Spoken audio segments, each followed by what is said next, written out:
Hello friends, कैसे हैं आप लोग। Welcome back TET C TET study classes. आज मैं बहुत ही महत्वपूर्ण प्रश्नों का संकलन लेकर आया हूं, इसलिए वीडियो के अंत तक आप लोग बने रहिएगा। इसी प्रकार के प्रश्न आपको परीक्षा हाल में देखने को मिलेंगे। तो यदि आप मेरा चैनल सब्सक्राइब ना किए तो सब्सक्राइब कर लें, बेल आइकन को प्रेस कर लें, जिससे आपको इसी प्रकार के महत्वपूर्ण प्रश्नों का संकलन प्राप्त होता रहे। चलते हैं आज के पहले प्रश्न पर। आज का पहला प्रश्न है, अल्बर्ट बंडूरा निम्न में से किस सिद्धांत से संबंधित हैं। नंबर 1 है सामाजिक अधिगम सिद्धांत, व्यवहारात्मक सिद्धांत, विकास का संज्ञात्मक सिद्धांत, विकास का मनोसामाजिक सिद्धांत। तो बताइए कौन सा ऑप्शन सही होगा। तो इसका ऑप्शन सही होगा नंबर 1 सामाजिक अधिगम सिद्धांत। तो अल्बर्ट बंडूरा सामाजिक अधिगम सिद्धांत से संबंधित हैं। तो चलते हैं अगले प्रश्न पर। अगला प्रश्न है, मानसिक आयु का प्रत्यय दिया था विनय साइमन ने, स्टर्न ने, सिरिल वर्ट ने या टर्मन ने। तो बताइए कौन सा ऑप्शन सही होगा। तो इसका ऑप्शन सही होगा नंबर 1 विनय साइमन ने। तो मानसिक आयु का प्रत्यय विनय साइमन ने दिया था। चलते हैं अगले प्रश्न पर। अगला प्रश्न है, सीखने से संबद्ध प्रतिक्रिया सिद्धांत में पावलोव ने प्रयोग किया बिल्ली पर, बंदर पर, कुत्ते पर या चूहे। तो बताइए कौन सा ऑप्शन सही होगा। तो इसका ऑप्शन सही होगा नंबर 3 कुत्ते पर। तो सीखने से संबद्ध प्रतिक्रिया सिद्धांत में पावलोव ने कुत्ते पर प्रयोग किया था। तो चलते हैं अगले प्रश्न पर।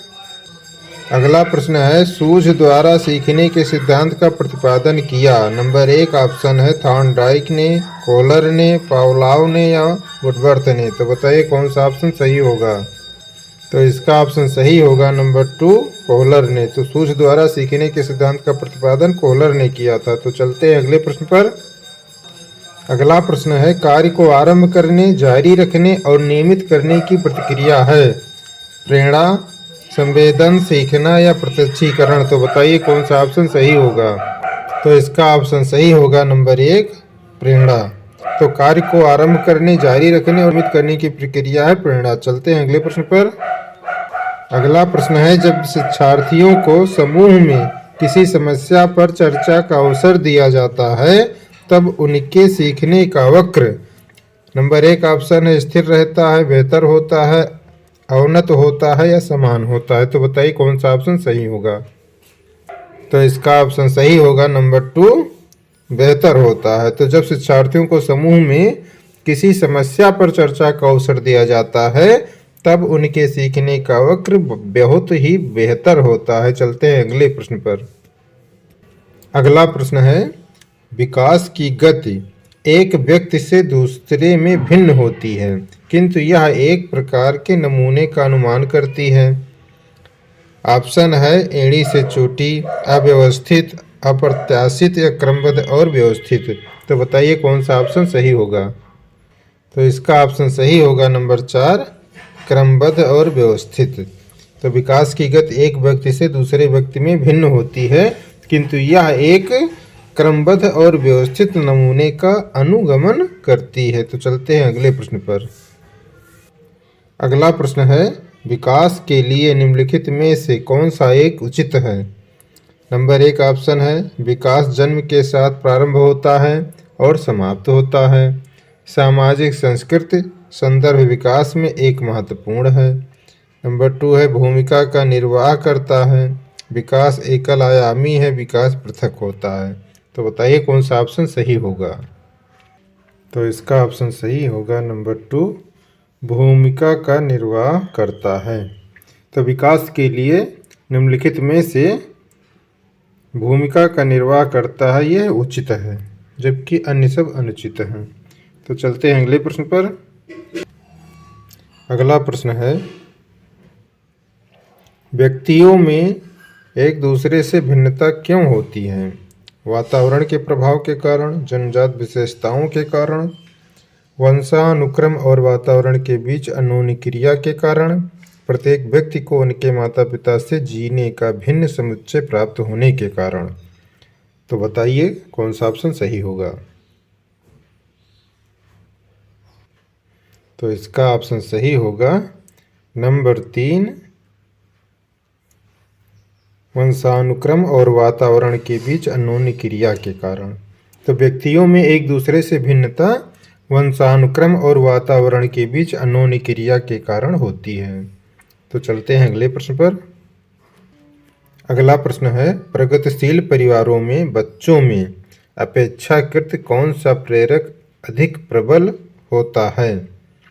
नंबर 1 है संबंधन, उपलब्धि, जिज्ञासा या आक्रामकता।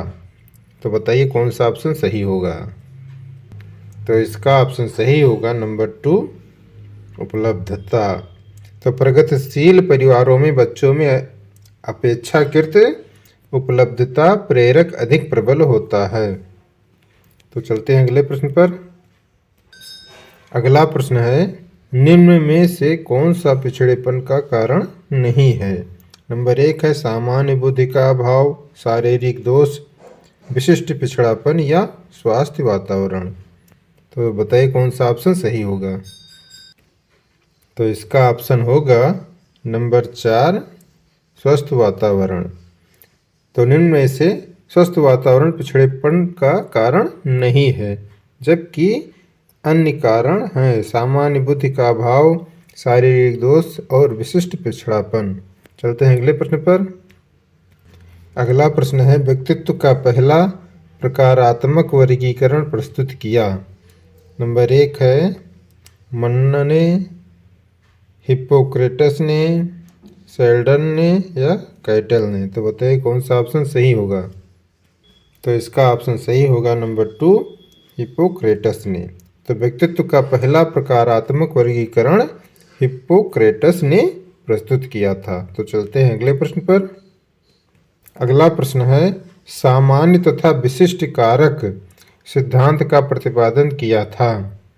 नंबर 1 ऑप्शन है अल्फ्रेड बिने ने, गिलफोर्ड ने, स्पीयरमैन ने या थर्स्टन ने। तो बताइए कौन सा ऑप्शन सही होगा। तो इसका ऑप्शन सही होगा नंबर 3, स्पीयर ने। तो सामान्य तथा विशिष्ट कारक सिद्धांत का प्रतिपादन स्पीयरमैन ने किया था। चलते हैं अगले प्रश्न पर। अगला प्रश्न है, तनाव को कम करने के अप्रत्यक्ष ढंग कहलाते हैं। नंबर 1 समस्या समाधान विधि, व्यक्तिगत विधि, रक्षात्मक यांत्रिकता या इनमें से कोई नहीं। तो बताइए कौन सा ऑप्शन सही होगा। तो इसका ऑप्शन सही होगा नंबर 3, रक्षात्मक यांत्रिकता। तो तनाव को कम करने के अप्रत्यक्ष ढंग रक्षात्मक यांत्रिका कहलाते हैं। चलते हैं अगले प्रश्न पर। अगला प्रश्न है, मस्तिष्क की रचना, संरचना तथा कृत्यों में विभेद का परिणाम होता है। नंबर 1 है तनाव, पिछड़ापन, डिस्लेक्सिया या इसमें से कोई नहीं। तो बताइए कौन सा ऑप्शन सही होगा। तो इसका ऑप्शन सही होगा नंबर 3, डिस्लेक्सिया। तो मस्तिष्क की संरचना और कृत्यों में विभेद का परिणाम डिस्लेक्सिया होता है। तो चलते हैं अगले प्रश्न पर। अगला प्रश्न है, जिन बालकों की बुद्धि लब्धि है साधारणतः उन्हें मानसिक न्यूनता ग्रसित की श्रेणी में रखते हैं। नंबर 1 ऑप्शन है 70 से कम, 80 से 100 के बीच, 70 से ऊपर या इसमें से कोई नहीं। तो बताइए कौन सा ऑप्शन सही होगा। तो इसका ऑप्शन सही होगा नंबर 1, 70 से कम। तो जिन बालकों की बुद्धि लब्धि 70 से कम है उन्हें साधारणतः मानसिक न्यूनता ग्रसित की श्रेणी में रखते हैं। तो चलते हैं अगले प्रश्न पर। अगला प्रश्न है, बच्चों में अमूर्तमान प्रत्ययों को ग्रहण करने की योग्यता होती है। नंबर 1 ऑप्शन है पिछड़े हुए, प्रतिभाशाली, मानसिक रूप से पिछड़े, इनमें से कोई नहीं। तो बताइए कौन सा ऑप्शन सही होगा। तो इसका ऑप्शन सही होगा नंबर 2, प्रतिभाशाली। तो बच्चों में अमूर्तमान प्रत्ययों को ग्रहण करने की योग्यता होती है प्रभावशाली, प्रतिभाशाली बच्चों में। तो चलते हैं अगले प्रश्न पर। अगला प्रश्न है, इनमें से कौन सा मूल्यांकन का प्रकार नहीं है। नंबर 1 है मानक, निर्माणात्मक, योगात्मक या CCE। तो बताइए कौन सा ऑप्शन सही होगा। तो इसका ऑप्शन सही होगा नंबर 1 मानक। तो निम्न में से मानक मूल्यांकन का प्रकार नहीं है, जबकि अन्य हैं निर्माणात्मक, योगात्मक, सीसीई हैं। चलते हैं अगले प्रश्न पर। अगला प्रश्न है, निम्न में से कौन सी सामाजिक रूप से वंचित की समस्या नहीं है? यहाँ भी नेगेटिव पूछ रहा है। नंबर 1 ऑप्शन है सीखने के लिए प्रेरणा का अभाव, सृजनशीलता को प्रेरित होने के अवसर नहीं मिलना, रहने के स्वास्थ्य परिवेश, या विद्यालय में पक्षपातपूर्ण वातावरण का सामना करना। तो बताइए कौन सा ऑप्शन सही होगा? तो इसका ऑप्शन सही होगा नंबर 1 सीखने के लिए प्रेरणा का अभाव।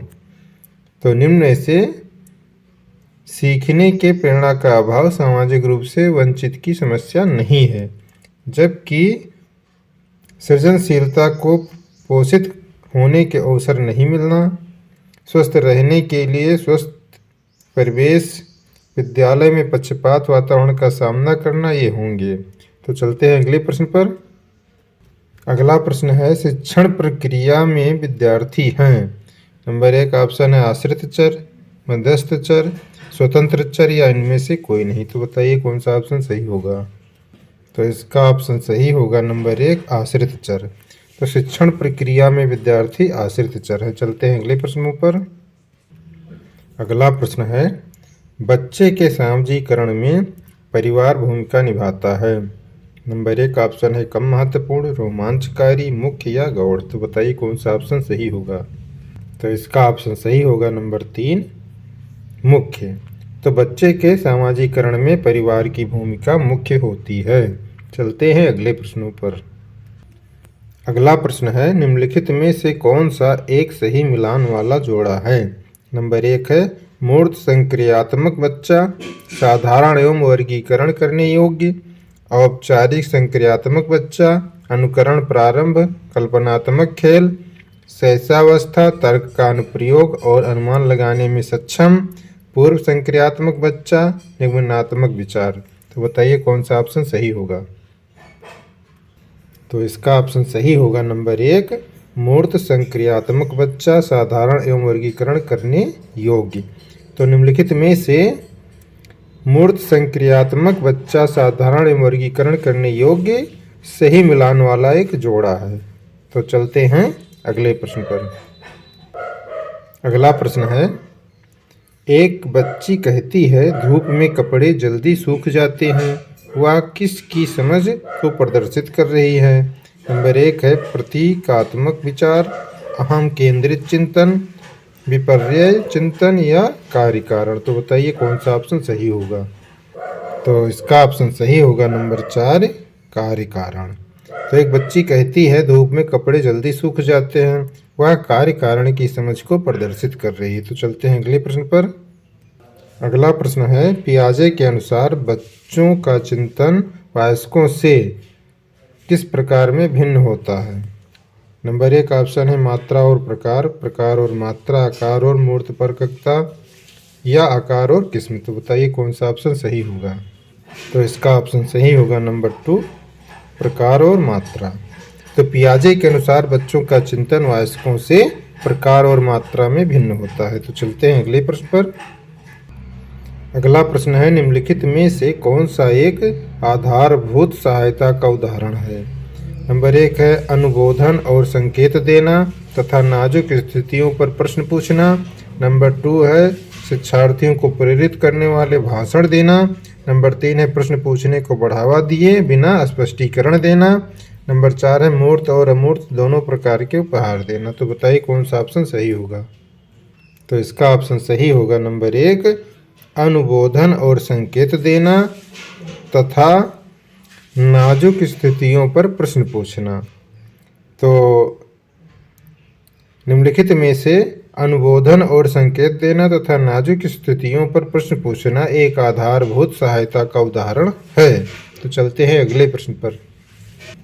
अगला प्रश्न है विस्मृति कम करने का उपाय है। नंबर 1 ऑप्शन है सीखने में कमी, सीखने की त्रुटिपूर्ण विधि, पाठ की पुनरावृत्ति, या स्मरण करने में कम ध्यान देना। तो बताइए कौन सा ऑप्शन सही होगा? तो इसका ऑप्शन सही होगा नंबर 3, पाठ की पुनरावृत्ति। तो विस्मृति कम करने का उपाय है पाठ की पुनरावृत्ति करना। तो चलते हैं अगले प्रश्न पर। अगला प्रश्न है, क्रोध व भय किस प्रकार का है? नंबर 1 ऑप्शन है प्रेरणा के, संवेग के, या परिकल्पना के, या मूल प्रवृत्ति के। तो बताइए कौन सा ऑप्शन सही होगा? इसका ऑप्शन सही होगा नंबर 2, संवेग के। तो क्रोध और भय संवेग के प्रकार हैं। चलते हैं अगले प्रश्न पर। अगला प्रश्न है, दूसरे व्यक्ति के वाह्य व्यवहार की नकल है। नंबर 1 है सीखना, अनुकरण, कल्पना, या चिंतन। तो बताइए कौन सा ऑप्शन सही होगा? तो इसका ऑप्शन सही होगा नंबर 2, अनुकरण। तो दूसरे व्यक्ति के वाह्य व्यवहार की नकल अनुकरण है। तो चलते हैं अगले प्रश्न पर।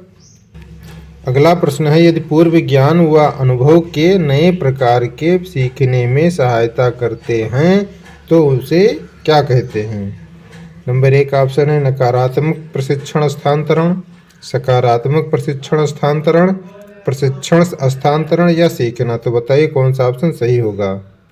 तो इसका ऑप्शन सही होगा नंबर 2, सकारात्मक प्रशिक्षण स्थानांतरण। तो यदि पूर्व ज्ञान व अनुभव नए प्रकार के सीखने में सहायता करते हैं तो उसे सकारात्मक प्रशिक्षण स्थानांतरण कहते हैं। चलते हैं अगले प्रश्न पर।